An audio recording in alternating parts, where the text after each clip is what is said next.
Hello and welcome to your reading. My name's Daniel Erulian Cuming. What I'm going to do is pull out these 3 sets of 3 runes for you. So there's pile 1, 2 and 3 and you'll choose one. They each have an archetype card at the end which I'll pull out, and this can kind of help you understand how things are playing out. So it just shows the energies that are kind of moving through you and your life at the moment and maybe affecting the things that are happening. I don't think there's any set fate. We are the masters of our own fate and our own weavers of weird.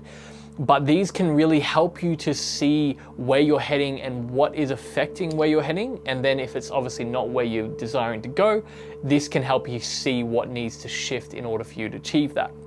To really help this process, it can be really good to, 1, take a big breath in and out, clear your mind, but also to phrase your question in an effective way. And what I mean by that is, say, if you're trying to figure out which way to do, should I do this or this? A good way to maybe is to pick one path for each deck, for each set. So for example, if I'm trying to decide whether to do A or B, maybe deck 1 can be A and deck B can be this, and this will kind of be where you're resulting. Otherwise, if you kind of know where you're heading or you just need a general reading, pick 1, 2 or 3 and listen to what things are playing out and maybe phrase the question, how can I best approach this situation?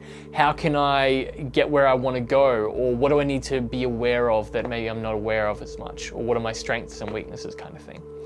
So I hope that helps. Let's take a nice big breath in through the nose, out through the mouth. And choose 1, 2 or 3. I've put some little timestamps in the description of this video so you can skip to 2 or 3 if you chose them. Otherwise, there might be a message for all 3 in here for you. So I'll start with number 1. So these are the runes. So we have Thurisaz, Soilu and Perthro. So Thurisaz is this idea of reactive force. So it's acting without thinking. It's connected to Thor. In the mythology, Thor is always kind of like running in full ball without thinking things, and sometimes it's good because it gets the job done, but it can also do things very messily and it might not be the most effective way. So it's asking you to kind of look at how you're acting in certain situations at the moment. What obstacles are you trying to overcome at the moment? And are you either thinking too much about something and not getting any action done, or are you running in maybe a little bit too headstrong and you're leaving a bit of a mess behind you? So Suilu is all about like the guiding path, the guiding principle. So it's almost, they're connected because they're kind of both connected with this idea of lightning or like power, and especially with the sun and light. But Thurisaz is non-thinking, whereas Suilu is very aware, very intentional, and very planned out. It is connected with intuition. It's like that kind of like divine download. I know that I'm heading this way, but it's also finding a path through. And Perthro is this idea of leaving space for random things to happen, for magic to happen, for synchronicity to happen, and understanding that like everything is going to lead to a certain evolution. And if you have the intention behind it and constantly check in with yourself, that you're not letting your habits completely drive everything, that you're going to get where you're wanting to go either way. So yeah, it's asking you to check in, what are the forces in play? And if maybe you're feeling a little bit lost and not feeling enough drive forward, find maybe something that kinetically connects with you and because lightning, right, happens with 2 polarized forces. So A, B, and this is this idea of 2 forces meeting and a third thing happening. So if this is already happening with you, how can you direct that force in a conscious way and allow a bit of surrender and allow a bit of space for it to work its magic? If this isn't happening for you, how can you maybe find someone who might even like trigger you a little bit, who might get a bit of emotion stirring, and it is connected to this sexual kind of force, this eros, this reactive force that can move through you and inspire you to action. So how's that playing out with you at the moment? So the archetype card is the beggar. So, you know, people might think begging as bad, but maybe it's asking for help, yeah? So light attributes of the beggar confronts empowerment at the level of physical survival, awakens the spiritual authority of humility, compassion, and self-esteem. Shadow attributes can be dependent on others to the exclusion of effort. Yeah. So maybe it's if if you are a bit stuck, it's asking for help. Yeah, so that could be the other piece that you're looking for, something else to help drive it. But on the other side, is that going to be hindering you? If that's usually your go-to, if you're asking others for help and not doing things yourself, you know, is that hindering you? So it's asking you, how is the beggar archetype playing out? It's not necessarily a bad thing, but yeah, it could be asking for help. It could be finding a little bit of humility. It could be helping other people out. You know, it could be finding an exchange of what are your strengths. Like, yeah, if that is making sense. So hopefully that does make sense. You know, always drop something in the comments and ask, and I can elaborate, or I would love to let you know love to hear from you, how it's resonated. But I'll leave that for you for now because I want to keep this quite short. So I hope that's landed for you. So that was number 1. Number 2, this is rune reading number 2. So the runes that come out are Ingwars, Hagalaz, and Tiwaz. So Ingwars, Hagalaz, and Tiwaz. Ingwars is this idea of something being hidden, secret in a way, but not necessarily hidden from you, but maybe something that was forgotten about for a while, that's maybe re-emerged after a while. So it's like you planted something and forgot about it, and then suddenly this shoot comes up out of the ground. You're like, oh, I forgot I even planted that thing. So yes, that could be 100% a positive, beautiful thing. It could be something that you think you've worked through, and maybe something's come up again to bring it out into the open. You're like, oh, I thought I worked through all that sort of stuff, or I thought that was done with. But often things come up when we're ready to release them as well. So that could also be a thing, that it's like asking you to recheck in, to like finally get rid of it and release it. Yeah, it could be a reminder that things have changed and something familiar comes up, but maybe you're approaching it in a new way. Either way, Hagalaz is asking us to really like check in with our pattern and how we're approaching things in a different way. So maybe coming around that same circle again, but instead of turning into a normal circle, we turn into a spiral, and we view it from a new perspective and saying, actually, no, I want to react to this differently. Like, I want to handle this situation differently. I'm not the same person who met this same situation, so I'm not going to do the same thing again. And yeah, it could be an acknowledgement of that. It could be very natural for you, or it could be a lot of effort to actually do that and say, no, this is I'm going to build this differently this time. And with Tiwaz, it's linked with rationality, kind of like breaking everything down and looking at it, the whole big picture, in a way that's very rational and logical. So trying to get your emotions out of it. And because the thing is, this can be your pole, this can be your North Star, because when you look at everything rationally, and that's when we set goals, we're like, hey, next time I'm in this situation, this is how I'm going to approach it.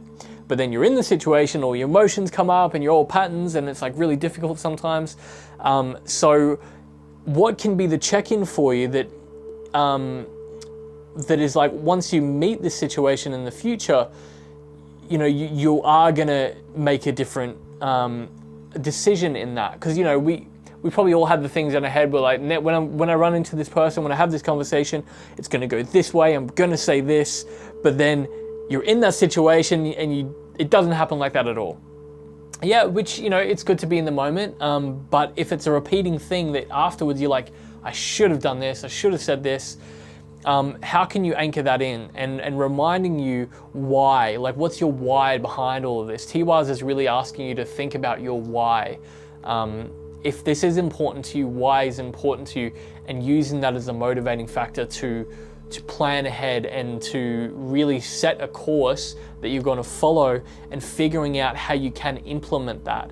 And you know, we all want big, massive change, but you know, in order to enact that change, you need to be the person who acts that way, and that the person who acts that way probably wouldn't make a huge, massive change all at once. They would do it over a long period of time, because that's naturally what they do. So see if you can become that person, create those habits over time, and consistency. Yeah, that's like really the epitome of like someone who is something rather than someone who does something. You can do something once and not be the person who does that thing regularly, or you can be the person who naturally does it and they'll do it more often, if that makes sense. So the archetype card that's coming up for you for this one is the Addict. So the addict helps you recognize and confront addictive behavior. It's funny that this came up. Again, these are just like put down randomly. So the shadow attributes comprises integrity and honesty, allows an addictive pattern to have authority over your inner spirit. So this is exactly what we were talking about, letting old patterns control you. But the addict isn't necessarily a bad thing. Like, all these archetypes are just a force that moves through you naturally. So if you have a naturally addictive behavior, how can you use that to your advantage? If you have something that you're wanting to change, something that you're wanting to accomplish, how can you make it so pleasurable and so enticing to you that that addictive part of you gets addicted to the good thing? And then it makes it a lot easier for you because you want to do the thing. So if you're trying to discipline yourself to do something, how can you make it addictive and pleasurable for you so it happens a little bit more naturally and you can play out that archetype? Obviously watch that it doesn't go overboard and that addictive behavior doesn't become destructive again, but play to your strengths, play to these ideas and archetypes, and nothing is overall bad. It depends how it's playing out for you. So hope that made sense. That was number 2. Number 3, so this is the third set and the final set. So what runes do we have here? So we have Naldi's First, Othila, and Fehu. So Naldi's First is about resistance, you know? So imagine you've kind of been plodding along the road, everything's been pretty nice, pretty sweet, and then suddenly you've hit a wall. It's not a bad thing. This wall could be first and foremost a check-in. You've been asleep for a little while, this wall has woken you up. Cool. Is this actually the path that I still want to be on? Or have I just unconsciously been treading this? Maybe yes, this is a path that I want to be on. Cool, well there's an obstacle here. How do I approach this? Am I going to see this as a negative thing or see this as an opportunity to maybe sidestep a little bit, to maybe grow some new skills, to maybe meet a new person who can help me get over this wall, and that person could actually be a fruitful part of my life from this. So it's an opportunity here to reevaluate where we're at, and if it is the same direction we want to be heading, see it as an opportunity for growth and for strength. Like literally muscles grow from resistance, right? So look for that opportunity and don't necessarily see it as a negative thing. And, you know, don't discredit it and say, oh, the universe doesn't want me to head this way because there's a wall here.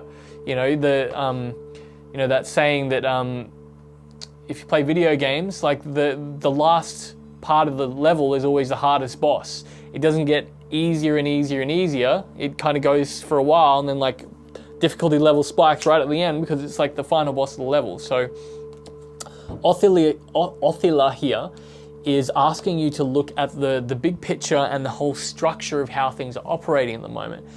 So, you know, that could be how like the overall relationship or a household or a business or even your body is operating at the moment. So whatever you're meeting resistance in. So if you're meeting resistance in your health, how is your body operating on the whole? Like how is it interacting with everything else?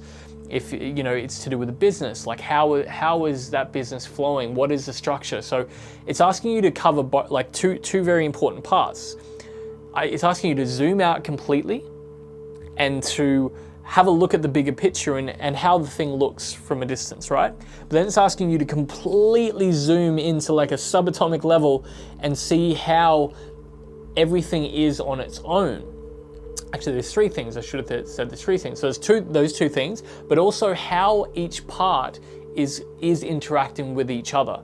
So like I was chatting to someone the other day, talking about the idea of a holistic approach to things, and people think it's looking at the whole picture all at once. It is, but it's looking how every other part of it interacts with the other, not just going, okay, there's a problem here, it must be this problem. There's this idea called tensegrity, and it's basically the idea that like this muscle, right? So if you have a pain in the back of your neck, it could very well be tight calves or tight hamstrings, or like rolling out your foot with a tennis ball can actually release the back of your neck. And it's the idea that everything's in an integrated system, and even though the pain is over here, it could be because something is pulling it over here. So it's asking you to look at the whole system and not just the issue, because the whole system's working together, and it needs to be, because especially with Fehu here at the end. So Fehu is connected with money, so it could literally be like some sort of money or financial thing at the moment. It could be power, it could be like a social kind of you know, Feihu is the means to get what you want. And especially in the idea of things are flowing. So when water stops flowing, the water goes bad and toxic, right? When oxygen stops flowing to fire, the fire stops burning, it dies out. So it's, you know, and if there's a piece, it's like people talk about like blocks in like the chakra system, blocks in meridian system. There's all these ideas around blocks. And if there's a block in the hole and the imbalance in the hole, then things aren't going to flow, and you might not get anything coming out whatsoever. And so, yeah, it's asking you to take maybe, you know, whatever your resistance you're meeting, it's an opportunity to look at the whole system and make it better, make it more flowy, and maybe refine the balance in where you've been directing energy to a different spot, and to, again, look at the tensegrity of the system in a way that may not be immediately obvious to you, if that makes sense. But there's a lot of positivity here if you heed it, and a lot of opportunity for power and growth and more fuel at the end of it if you honor the system. And the archetype card that's come up is the Saboteur. So the light attribute highlights your fear of self-empowerment and the changes it would bring to your life. The shadow attribute induces self-destructive behavior or the desire to undermine others. So the Saboteur is maybe saying to you that you are the orchestrator of this whole system. Maybe you're saying, oh, well, I'm not responsible for the system. You know, it's not me, it's like something else or someone else. But maybe it's you. Maybe it's maybe it's the way that you've set up something that might have served a purpose before, but it needs to be changed now. You've changed, things have changed. And to take a really honest look at the situation right now and say, like, am I the one that's pulling on the tensegrity? It's the word of the day, tensegrity. Am I the one that's tugging here and causing this imbalance? You know, it might not, but it's asking you to take an honest look at the situation and see what really is playing out, and maybe the solution is a little bit more obvious, and maybe you have more power than you thought. Yeah, so that should be empowering. Like, and any reading that we do should be empowering. Like, not, I don't like the idea where people like do a reading and it's like, oh, there's nothing I can do, the situation's like messed up, can't do anything about it, like the planets are, you know, all working against me. Like, nothing is ever working against you. It's just working in a way that maybe you have to pivot in order to take full advantage of. I really don't like, this mentality that there's nothing you can do about it. There's always something you can do about it. People may have different opinions, but yeah, just see how that's playing out for you at the moment. I hope that made sense, and I hope that's resonated. So as usual, I would love to hear from you. Please drop in the comments if it has resonated. Even if it hasn't resonated, I'd love to hear. If something wasn't clear, I can do my best to elaborate on it. If you drop something in the comments, ask maybe what this means or how it's connected. Yeah, I'd love to, I love interacting with you guys here. If this resonated with you and you enjoy what I do, please like it, please comment to help me, boost the reach of it, share it with anyone it might interest, and of course subscribe so you can be the first to hear any new things out. You can find me on all my socials if you look down in the description of this video, and yeah, I hope it helped. So remember to make yoga magic again, and to Rune to Runa, to seek the mysteries. I'm Daniel Erulian Cuming. Thank you so much for joining me, and I will see you soon.